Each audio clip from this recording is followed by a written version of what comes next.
Hi friends, എല്ലാവർക്കും മിഠായി പൊതിയിലേക്ക് സ്വാഗതം. മിഠായി പൊതി ചാനലും ചീഫ് മിനിസ്റ്റേഴ്സ് മെഗാ ക്വിസും തമ്മിലുള്ള ബന്ധം എന്താണ്? അതറിയണമെങ്കിൽ ഫെബ്രുവരി 22-ന് തിരുവനന്തപുരത്തെ ഗവൺമെന്റ് വിമൻസ് കോളേജിൽ നടന്ന ചീഫ് മിനിസ്റ്റേഴ്സ് മെഗാ ക്വിസിന്റെ ഗ്രാൻഡ് ഫിനാലയിലേക്ക് നമ്മൾ എത്തണം. നേരത്തെ ഉള്ള വീഡിയോകളിലൊക്കെ പറഞ്ഞിട്ടുള്ള പോലെ ഈ CM ക്വിസിനെ എന്റെ ടീം കോട്ടയം ജില്ലാതല മത്സരത്തിൽ നിന്ന് ക്വാളിഫൈ ചെയ്തില്ല. അതുകൊണ്ട് തന്നെ ഞങ്ങൾക്ക് ഫൈനലിൽ പങ്കെടുക്കാൻ സാധിക്കില്ലായിരുന്നു.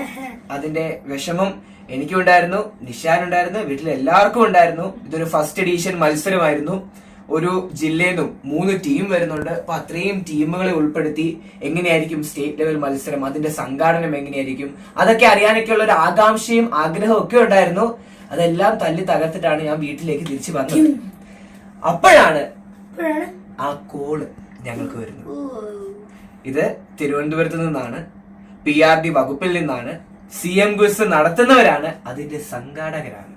അവര് വിളിച്ചിട്ട് പറഞ്ഞു, മിഠായി പൊതി ചാനലിന്റെ സിഇഒയും എല്ലാം മെയിനുമായ എല്ലാം നടത്തുന്ന നിബിൻ ഷറഫ് അല്ലല്ലേ, നിബിൻ ഷറഫ് അല്ലേ? ഞാൻ അതെ, നിബിൻ ഷറഫാണ്. പിന്നെ കൂടെ ഏതോ ഒരു അനിയനെ കാണില്ലേ, നിഷാൻ. നിഷാൻ അവനെയും കൂട്ടി ഫാമിലി സഹിതം നിങ്ങൾ 22-ാം തീയതി അവിടെ തിരുവനന്തപുരത്തെ ക്വിസ് മത്സരത്തിന് വരണം. നിങ്ങൾ അതിൽ പാർട്ടിസിപ്പേറ്റ് ചെയ്ത് അത് കാണണം. കണ്ടതിന് ശേഷം മാത്രമേ തിരിച്ച് വീട്ടിൽ പോകാൻ പാടുള്ളൂ. അതിനെക്കുറിച്ച് വീഡിയോ ഇടണമെന്നും പറഞ്ഞു. അങ്ങനെ ഒരു കോള് വന്നു. ആ കോള് വരാൻ കാരണം ഞങ്ങള് ഈ ക്വിസ് ഔട്ടായെങ്കിലും കൂട്ടുകാർക്ക് ഉപകാരപ്പെടുന്ന രീതിയിൽ കേരളവുമായി ബന്ധപ്പെട്ട് CM ക്വിസിന് വേണ്ടിയുള്ള നിരവധി വീഡിയോസ് യൂട്യൂബിൽ ഇട്ടിട്ടുണ്ടായിരുന്നു. പരാജയപ്പെട്ട് തിരിച്ചു വന്നപ്പോൾ അതിനെക്കുറിച്ചും ഒരു വീഡിയോ ഇട്ടിട്ടുണ്ടായിരുന്നു. ആ വീഡിയോകളുടെ അടിസ്ഥാനത്തിൽ ആ വീഡിയോ എല്ലാം കണ്ടിട്ടാണ് ഇത്തരത്തിൽ ഒരു പ്രത്യേക ക്ഷണം സംഘാടകരുടെ വക ഞങ്ങൾക്ക് കിട്ടിയത്. അങ്ങനെ ഞങ്ങള് തിരുവനന്തപുരത്ത് CM ക്വിസ് കാണാൻ ചെല്ലുന്നു. നല്ല രീതിയിലായിരുന്നു ഒരുക്കങ്ങളും. അത്രയും ടീം, കേരളത്തിലെ എല്ലാ ജില്ലയിൽ നിന്നുള്ള 3 ടീം, എല്ലാ ടീമുകളും പങ്കെടുക്കാനുണ്ടായിരുന്നു. അങ്ങനെ അവിടെ എല്ലാ ഒരുക്കങ്ങൾക്ക് ശേഷം ഞങ്ങളെ കേരളത്തിൽ എല്ലാം കൂടെ 3 ടീമോ? അല്ല, അങ്ങനെയല്ല. കേരളത്തിലെ ഓരോ ജില്ലയിൽ നിന്നും 14x3 അത്രയും ടീമുകൾ വന്നു. എത്ര നിഷാനെ? 14x3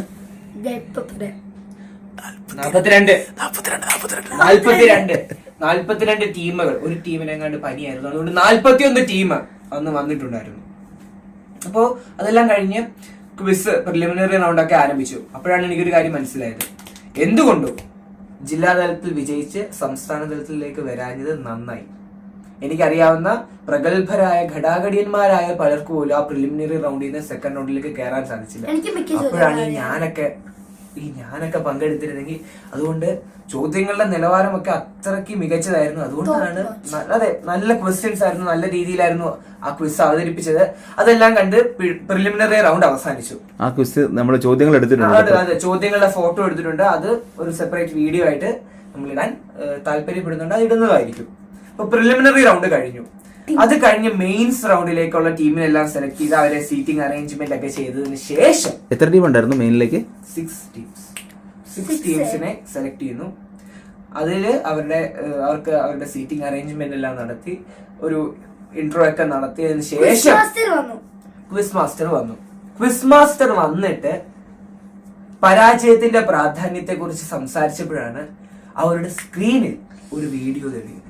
ആ വീഡിയോയിലുള്ള വ്യക്തി നിഷാനല്ല, ഞങ്ങളുടെ പപ്പ അല്ല, മമ്മായുമല്ല, ഇടയ്ക്കിടയ്ക്ക് വീഡിയോകളിൽ വരുന്ന പാത്തുവുമല്ല. ആ സ്ക്രീനിൽ പരാജയത്തിന്റെ പ്രാധാന്യത്തെ കുറിച്ച് ആ സ്റ്റേജിലും ആ വേദിയിലും ഉണ്ടായിരുന്ന അത്രയും ആളുകൾക്ക് പറഞ്ഞു നൽകുന്ന ആ വീഡിയോയിൽ വന്ന മുഖം, ആ വ്യക്തി മറ്റാരുമല്ല, ഞാനായിരുന്നു. നമ്മുടെ വീഡിയോ അവിടെ പ്രദർശിപ്പിക്കുന്നു, ഞങ്ങളെ സ്റ്റേജിലേക്ക് വിളിപ്പിക്കുന്നു. അപ്പൊ അതിന്റെ ഒരു വീഡിയോ എടുത്തിട്ടുണ്ട്. കൂട്ടുകാര് ആ വീഡിയോ ജസ്റ്റ് ഒന്ന് കാണുക. ഓക്കെ, എല്ലാം കഴിഞ്ഞ് വീട്ടിലെത്തിയപ്പോ നിഷ ഭയങ്കര കളിയാക്കി. വീട്ടുകാരൊക്കെ ആണെങ്കിൽ സാധാരണ കൂട്ടുകാരോട് പറയാനുള്ളത്, നമ്മൾ ഒരുപാട് മത്സരങ്ങളിൽ വിജയിക്കും, അതിനേക്കാൾ കൂടുതൽ പരാജയപ്പെടാനാണ് സാധ്യത. അപ്പോൾ ആ പരാജയങ്ങളും വിജയങ്ങളെ പോലെ തന്നെ ആഘോഷിക്കാൻ നമുക്ക് സാധിക്കണം. എന്തായാലും ഇനി അടുത്ത മത്സരത്തിന് പിടിക്കാം. അപ്പം ഇത് നല്ലൊരു കഴിവ് കൊടുക്കാം അല്ലേ? നല്ല വീഡിയോ സ്ക്രീനിൽ ഒരു ചെറിയ പ്രശ്നമുണ്ട്. എന്തായാലും പോട്ടെ, അദ്ദേഹം ഇവിടെ എത്തിച്ചേർന്നിട്ടുണ്ടെന്നാണ് ഞാൻ വിശ്വസിക്കുന്നത്. ഉണ്ടോ? അവിടെ ഉണ്ടോ? ഉണ്ടെങ്കിൽ അവർ രണ്ടുപേരും ആ രണ്ട് കൂട്ടുകാരും മുന്നോട്ട് വരണം. നിങ്ങൾ ഇവരുടെ ഒരു യൂട്യൂബ് ചാനലുണ്ട്, മിഠായി പൊതി. ഇത്തരത്തിൽ കേരളത്തിലെ കുട്ടികൾ ചീഫ് മിനിസ്റ്റേഴ്സ് മെഗാ ക്വിസിന് വേണ്ടി വളരെ വലിയ കോച്ചിങ് ആണ് കൊടുത്തുകൊണ്ടിരുന്നത്, കേരളത്തിന്റെ ചരിത്രവും കാര്യങ്ങളും ഉൾപ്പെടെ വെച്ചുകൊണ്ട്. അത്തരത്തിൽ ലക്ഷക്കണക്കിന് വ്യൂവേഴ്സ് ആണ് ഇവിടെ ഉണ്ടായത്. ഈ രണ്ട് കുട്ടികൾ ഓടിവാ നമുക്ക് പെട്ടെന്ന് ക്വിസ് അവതരിപ്പിക്കേണ്ടതാണ്. മുന്നോട്ട് വരും. പക്ഷെ ആള് തോറ്റുപോയത് കൊണ്ട് നിരാശനാവുന്നില്ല. സാധാരണ ക്വസ്റ്റ്യൻ പാടാണ് എന്നൊക്കെ പറഞ്ഞ് ബുദ്ധിമുട്ടാണ്. അപ്പം രണ്ടുപേരും ഒന്ന് പരിചയപ്പെടാൻ നമുക്ക്. എന്റെ പേര് നിബിൻ ഷറഫ്. ഞാൻ കോട്ടയം ജില്ലയിൽ നിന്നാണ് വരുന്നത്. കോട്ടയത്ത് MD സെമിനാരി സ്കൂളിലെ +1 വിദ്യാർത്ഥിയാണ്. എന്റെ പേര് ഇഷാൻ ഷറഫ്. ഞാനും കോട്ടയത്ത് നിന്ന് MD സെമിനാരി ഹയർ സെക്കൻഡറി സ്കൂളിലാണ്. 5ാം ക്ലാസ്സിലാണ് ഞാൻ പഠിക്കുന്നത്. കോമ്പറ്റീഷൻ നല്ല മത്സരമായിരുന്നു. കോട്ടയത്തെ ജില്ലാതല മത്സരത്തിൽ തന്നെ പ്രിലിംസ് എനിക്ക് അത്യാവശ്യം പാടുള്ളതായിരുന്നു. അത്രയും ടീംസ് വന്നതിൽ നിന്ന് എലിമിനേഷൻ റൗണ്ട് ആയിരുന്നല്ലോ. അത്രയും ടഫ് ക്വസ്റ്റ്യൻസ്, നമ്മൾ അറിഞ്ഞിരിക്കേണ്ട കാര്യങ്ങൾ ചോദിച്ചപ്പോ എനിക്ക് കിട്ടിയില്ല. ബട്ട് ചോദ്യങ്ങളും ക്വസ്റ്റ്യന്റെ രീതി എല്ലാം നല്ലതായിരുന്നു. എത്ര വീഡിയോ ആണ് യൂട്യൂബിലൂടെ ചെയ്തത് ഇതിനു വേണ്ടി? ഒരുപാട് എണ്ണമൊന്നും എടുത്തിട്ടില്ല. നമ്മൾ പറ്റുന്ന ക്വസ്റ്റ്യൻസ് കിട്ടുന്നു, അതപ്പോ വീഡിയോ ആയിട്ട് ഇടുന്നു. ആ രീതിയിൽ ഇടുന്നതുകൊണ്ട് എണ്ണമൊന്നും കിട്ടില്ല. ഇതിന്റെ യൂട്യൂബ് ചാനലിന്റെ പേര് മിഠായി പൊതി എന്നാണ്. നല്ലൊരു കഴിവുണ്ട് അല്ലേ? ഇങ്ങനെയാവണം കുട്ടികൾ, പുതിയ ഇൻഫ്ലുവൻസേഴ്സ്, അറിവിന്റെ ഇൻഫ്ലുവൻസേഴ്സ് ആവണം. അപ്പം ഏറെ സ്നേഹാദരങ്ങൾ വന്നതിൽ സന്തോഷം. അപ്പൊ തീർച്ചയായിട്ടും ഇനിയും യൂട്യൂബിൽ ഒരുപാട് നല്ല വീഡിയോകൾ എടുക്കണം. ഓക്കെ, അഭിനന്ദനങ്ങൾ. അപ്പം ഇദ്ദേഹത്തെ എത്തിച്ച അച്ഛനമ്മമാർക്കും വളരെ നല്ലൊരു വീഡിയോ എടുക്കണം. തീർച്ചയായിട്ടും ചീഫ് മിനിസ്റ്റേഴ്സ് മെഗാ ക്വിസിലെ ഊർജ്ജം അവർ കൂടിയാണ്. നമുക്ക് നേരിട്ട് ചോദ്യങ്ങളിലേക്ക് കടക്കാം. വീഡിയോ എല്ലാവരും കണ്ടല്ലോ. ആ വീഡിയോ പ്രദർശിപ്പിക്കുകയൊക്കെ ചെയ്തു. എന്നാലും ആ വീഡിയോയിൽ എൻ്റെ ഒരു കുറവുണ്ടായിരുന്നു. ബാക്കിയുള്ള എല്ലാം പെർഫെക്റ്റ് ആയിരുന്നു. സ്റ്റേജിലോട്ട് എന്നെ വിളിച്ചു. കാരണം ഞാൻ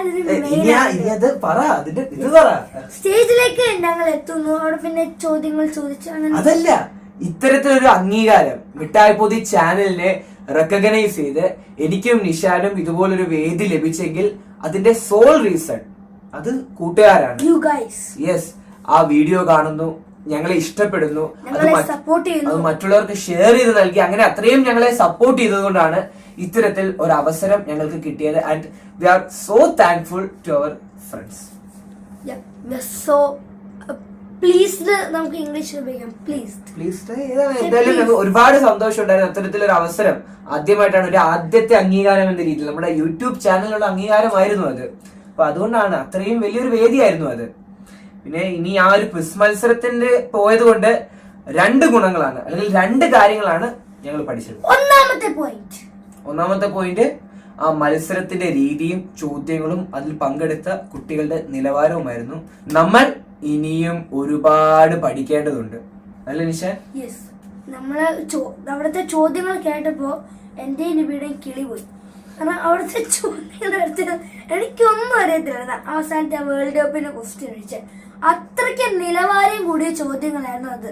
അപ്പൊ മനസ്സിലായി നമ്മള് പഠിക്കുന്നതൊക്കെ കൊള്ളാം, എന്നാലും കുറച്ചുകൂടി നമ്മളെ മെച്ചപ്പെടുത്തണമെന്ന് ആ മത്സരത്തിൽ കഴിഞ്ഞപ്പോ മനസ്സിലായി. നമ്മൾ പറയുന്ന പോലെ തന്നെ ജസ്റ്റ് ഹെഡിങ്സ്, അതിലെ ബേസിക് കാര്യങ്ങൾ മാത്രമല്ല, ചില ഇൻട്രസ്റ്റിംഗ് ഫൺ രസകരമായിട്ടുള്ള രീതിയിൽ അത്തരത്തിൽ കുറെ കാര്യങ്ങള് കുറെ മേഖലകളിലേക്ക് കടന്ന് പഠിക്കാനൊക്കെ ഉണ്ട്. അപ്പൊ ആ രീതിയിൽ കുറച്ചും കൂടി ആവേശത്തോടെ ഊർജ്ജസ്വലരായി ഞങ്ങള് ചോദ്യങ്ങൾ തേടി പിടിച്ച് വീഡിയോകൾ ഇടുന്നതായിരിക്കും. അതാണ് ഒരു കാര്യം. 2, കൂട്ടുകാരുടെ സപ്പോർട്ടാണ്. അത്തരത്തിലൊരു വേദി, ആ ഒരു അംഗീകാരം സ്റ്റേജിലേക്ക് വിളിപ്പിക്കുന്നു, നമ്മുടെ വീഡിയോ പ്രദർശിപ്പിക്കുന്നു. അതിലെല്ലാം കാരണം നിങ്ങൾ കൂട്ടുകാരാണ്. അപ്പോൾ നിങ്ങൾ കൂട്ടുകാർക്ക് വേണ്ടി കൂടുതൽ പഠിച്ച്, കൂടുതൽ വിവരങ്ങൾ തേടി പിടിച്ച്, കൂടുതൽ അറിവുകൾ നേടി അതുമായി ബന്ധപ്പെട്ട വീഡിയോകൾ ഇടേണ്ടത് ഞങ്ങളുടെ ഉത്തരവാദിത്തമാണ്, റെസ്പോൺസിബിലിറ്റി. യെസ്. അപ്പോൾ ഇന്നത്തെ ഈ ഒരു വീഡിയോ ഇവിടെ അവസാനിപ്പിക്കുകയാണ്. ഞങ്ങൾ ഇതുപോലുള്ള കൂടുതൽ വീഡിയോകളുമായി വീണ്ടും വരുന്നതായിരിക്കും. കൂട്ടുകാര് ഞങ്ങളെ എപ്പോഴും സപ്പോർട്ട് ചെയ്തുകൊണ്ടിരിക്കുക. ഞങ്ങളുടെ ചാനൽ ഇഷ്ടപ്പെട്ടെങ്കിൽ ലൈക്ക് ചെയ്യുക, ഷെയർ ചെയ്യുക, സപ്പോർട്ട് ചെയ്യുക, സബ്സ്ക്രൈബ് ചെയ്യുക. കൂടാതെ സപ്പോർട്ടും ഹൈപ്പും ചെയ്യാനുള്ള അവസരമുണ്ട്, ഗ്രൂപ്പിൽ മെമ്പർ ആകാനുള്ള അവസരമുണ്ട്, ഒരുപാട് ഇഷ്ടംപോലെ കാര്യങ്ങൾ ഇപ്പോൾ യൂട്യൂബിലുണ്ട്. അപ്പം നിർത്തുന്നു. ബൈ. സ്നേഹപൂർവ്വം കോട്ടയത്ത് നിന്നും നിശാനൊപ്പം.